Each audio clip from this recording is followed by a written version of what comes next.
Assalamualaikum. Welcome students. Welcome to my YouTube channel English Language by Zinda Science. As you know, हमने क्या किया था, modal verbs को शुरू किया हुआ था और आज हम कौन सा मॉडल वर्ब करेंगे? पहले हमने मॉडल वर्ब किया था कैन, फिर करेंगे आज कुड और नेक्स्ट फिर किया था कुड। आज करेंगे हम मे का इस्तेमाल। ठीक है, इससे नेक्स्ट आने वाली वीडियो में माइट का इस्तेमाल करेंगे। अच्छा, मे होता क्या है? मे एक मॉडल वर्ब होता है। ठीक है, मे क्या होता है? मॉडल वर्ब होता है। ये क्या करने के लिए इस्तेमाल होता है? ये पॉसिबिलिटी को बताने के लिए और परमिशन को देने के लिए इस्तेमाल होता है हमारे पास may, which is an modal verb. अच्छा, पॉसिबिलिटी को तो बताने के लिए हमने कुड भी इस्तेमाल किया था, मे भी कैन भी इस्तेमाल किया था, लेकिन वो किसी और सीन में होता है, ये किसी और सीन में होता है। ये हम कैन को भी क्या करते हैं? प्रेजेंट में ही पॉसिबिलिटी बताने के लिए इस्तेमाल करते हैं। इसको भी पॉसिबिलिटी बताने के लिए ही इस्तेमाल किया जाता है, लेकिन इन दोनों को डिफरेंट तरीके। अच्छा, पता है क्या, कुड को ना ज्यादा फॉर्मल तरीके से इस्तेमाल नहीं किया जाता कैन को, और मे को फॉर्मल तरीके से, मतलब जहां आप किसी ऑफिस की बॉस वगैरह से बात कर रही हो, आप किसी टीचर से बात कर रही हो, आप किसी भी अपने सर से बात कर रही हो, किसी अजनबी से बहुत ही इज्जत, बहुत सी रिस्पेक्ट से बात कर रही हो, तो इस सीन में यानी फॉर्मल होना जहां, वहां मे का इस्तेमाल कर देते हैं। अच्छा, और हम कैन का भी इस्तेमाल करते हैं जब हम किसी फ्रेंड वगैरह से, क्लास फ्रेंड वगैरह से हम बात कर रहे हूँ, इजाजत तलब कर रहे हूँ उसे लिए। ठीक है, जिस तरह अगर हम किसी से नाम पूछ रहे हूँ, किसी अजनबी से, तो उसके लिए भी हम क्या इस्तेमाल कर देते हैं? मे का ही इस्तेमाल कर देते हैं। अच्छा,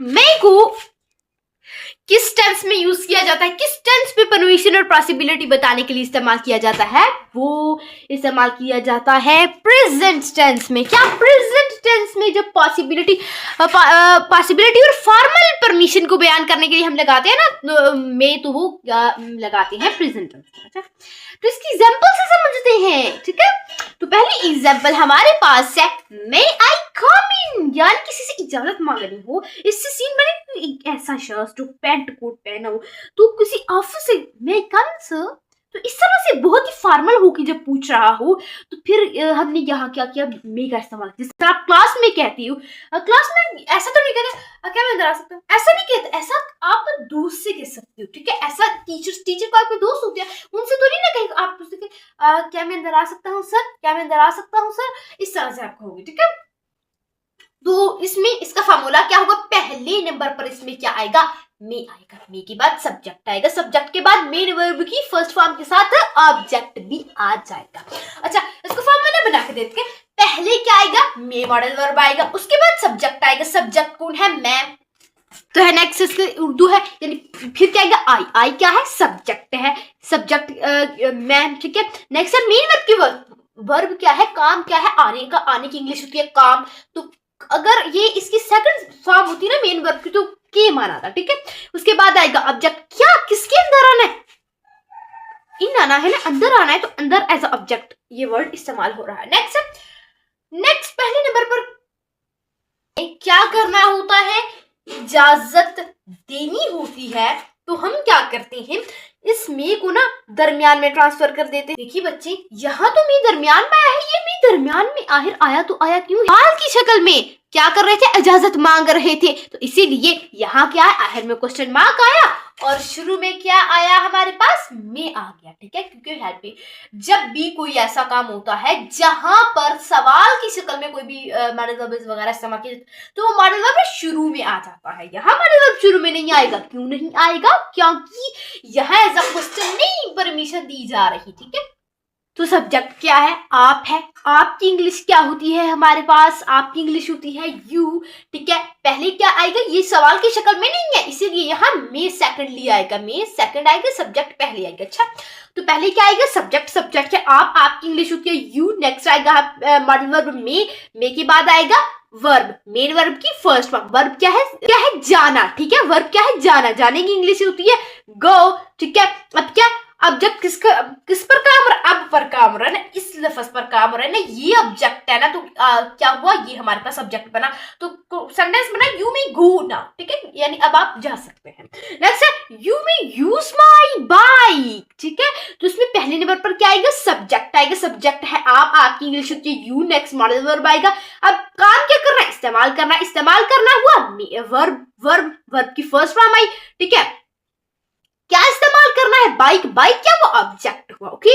तो सेंटेंस बना, you may use my bike, आप मेरा बाइक इस्तेमाल कर सकते हैं। और बिल्कुल इसी तरह इसका सेकंड यूज है जो कि पॉसिबिलिटी को बताने के लिए होता है। क्या पॉसिबिलिटी, यानी किसी चीज का मुमकिन होने को बताने के लिए होता है। पता है क्या, इसमें 50% किसी चीज का मुमकिन होने के काम अमकान होते हैं और 50% नहीं भी होते।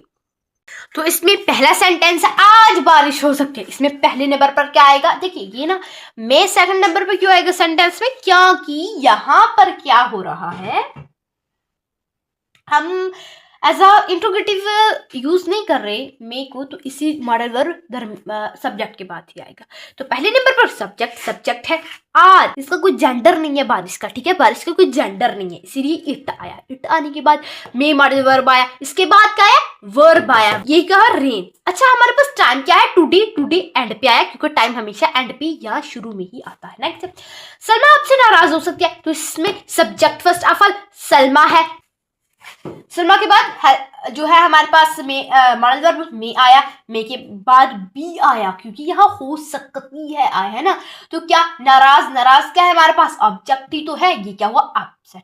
अब विद यू यहाँ क्यों एंड पे आया, यू तो एक सब्जेक्ट होता है, और यहाँ क्यों ये शुरू में नहीं आया वो आपको अभी बताते हैं। ये इसीलिए शुरू में नहीं आया क्योंकि ये एज अ ऑब्जेक्टिव केस इस्तेमाल हो रहा है। With you as a objective case, देखिए ये सब्जेक्ट है ना, सब्जेक्ट के बाद आया है। अगर पहले होता तो हम जरूर उसके साथ लगाते, इसीलिए हमने एंड पे ये लगा। नेक्स्ट है, वो वहां हो सकता है, सब्जेक्ट ही मतलब में बी हो सकता है, देयर हमारे पास सब्जेक्ट। सो होप कि आपको इनके यूज अच्छे से समझ आ गए होंगे।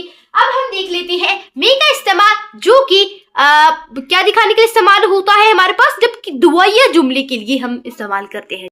देख लेते हैं हम मे के इस्तेमाल को, ओपिटेटिव सेंटेंसेस। ओपिटेटिव सेंटेंसेस होते हैं क्या, ये होते हैं दुआया जुमले। क्या होते हैं, दुआया जुमले होते हैं, जिसमें हम किसी को दुआ दे रही होते हैं, तो उसमें उनको हम कहते हैं ओपिटेटिव सेंटेंसेस। और इसमें हम मे का इस्तेमाल करते हैं। सिंपली कितना क्लियर कॉन्सेप्ट है ना।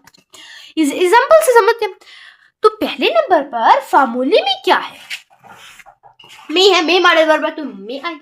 सब्जेक्ट कौन है, आप तो है, सब्जेक्ट कौन है, आप है। यू मेन वर्ब की फर्स्ट फॉर्म, लाइव उम्र दराज होने ना, लाइव यानी जिंदा रहना। लाइव क्या हुआ, वर्ब हुआ हमारे पास, लॉन्ग यानी लंबा, तो ये क्या हुआ, ऑब्जेक्ट हुआ। तो अच्छा नेक्स्ट है, अल्लाह हमको सबको नवाजे, तो पहले मे आएगा, फिर सब्जेक्ट अल्लाह, फिर ब्लेस, नवाजना, ब्लेस असआल, हम सबको, ये क्या है, ऑब्जेक्ट हो गया। अल्लाह करे आपकी टीम मैच जीत जाए, पहले क्या है, मे है, सब्जेक्ट है योर, मेन वर्ब की फर्स्ट फॉर्म है टीम, ऑब्जेक्ट क्या है, जिंदा मैच है ना। तो हमें उम्मीद है कि आपको इन ओपिटेटिव सेंटेंसेस की सब मे के यूज के अच्छे से समझ आ गई। और आखिरी बात कि मे का इस्तेमाल चाहे इन सब में जैसा भी हो, लेकिन होता प्रेजेंट टेंस में ही है।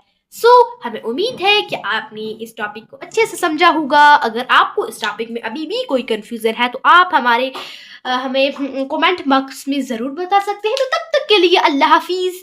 जब तक हम आपके लिए नया एक मॉडल वर्ब तैयार करके रखते हैं, तो मिलते हैं नेक्स्ट वीडियो में। तब तक के लिए अल्लाह हाफिज, thanks for watching and don't forget to subscribe our channel for more English language video. Thank you all for watching.